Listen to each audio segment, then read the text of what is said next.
নমস্কার বন্ধুরা, আজকে আবার মধ্যাহ্নভোজের টেবিলে তোমাদের সামনে উপস্থিত হয়ে গেছি। এখন আমি উচ্ছে আলু ভাতে মাখছি। উচ্ছে আর আলুর ভাতে সেদ্ধ দিয়েছিল, সেটা কাঁচা লঙ্কা, লবণ, তেল সহযোগে মাখা হচ্ছে। এটা আমার খেতে, গরম ভাতে খেতে খুব সুন্দর লাগে। উচ্ছের যে কোনো আইটেমই আমার ভালো লাগে, সে শুক্তো বলো, ভাজা বলো, সেদ্ধ বলো, যাই হোক না খুব ভালো লাগে খেতে। তাই মাখলাম, এটা মেখে খেতে বসেছি। খেতে খেতে তোমাদের সাথে গল্প হচ্ছে। আরও অনেক কিছু আছে আজকে। দাঁড়াও, আমি হাতটা ধুয়ে আসি। হাতটা ধুয়ে এসে তোমাদের দেখাচ্ছি যে কী কী আছে। পাশে বেসিন আছে, হাতটা ধুয়ে দিচ্ছি।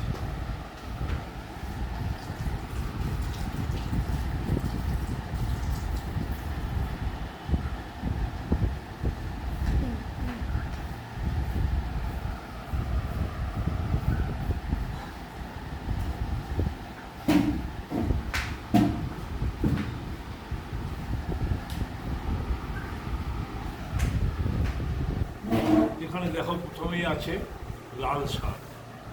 এই লাল শাকটা হচ্ছে আমাদের ওপরে টব আছে কতগুলো, সেখানে হয়েছে। মায়ের সারিয়ে আমরা তুলে খাই, একদম অরিজিনাল কালার, খেতেও খুব সুন্দর হয় এটা। আর আছে ডাল, আছে মসুর ডাল ঘন করে সেদ্ধ করা আছে। এটার সাথে আলু ভাজা আছে, পটল ভাজা আছে। পটল ভাজা আমার খুব ভালো লাগে খেতে ডাল দিয়ে, সেটা করা হয়েছে। আমের চাটনি আছে। এই ডালটা পাতিলেবু সহযোগে খেতে হবে। এই যে পাতিলেবু আছে, পাতিলেবু সহযোগে খেতে হবে। আর আছে আজকের সেরা আকর্ষণ, কাতলা মাছের ঝোল। দেখছো, দেখ মাছের সাইজটা একটু তোমাদের তুলে দেখাই আমি।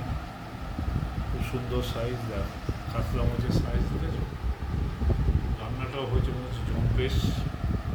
এই দিয়ে আজকে দুপুরের আহার সারব। খুবই ভালো রান্না, দেখতে তো ভালোই লাগছে। দেখতে যেটা ভালো হয়, খেতেও নিশ্চয়ই ভালো হয়। তো যাই হোক, ঝোলটাই একটু পাতলা হয়েছে। তা আমি যখন মিসেসকে রান্নার পর দেখে জিজ্ঞেস করলাম যে কী ব্যাপার, ঝোলটা এত পাতলা হয়েছে কেন? তো আমাকে বললো, মাছ এনেছো কাতলা, ঝোল হবে না পাতলা? আমাকে বললো, বুঝলে তো।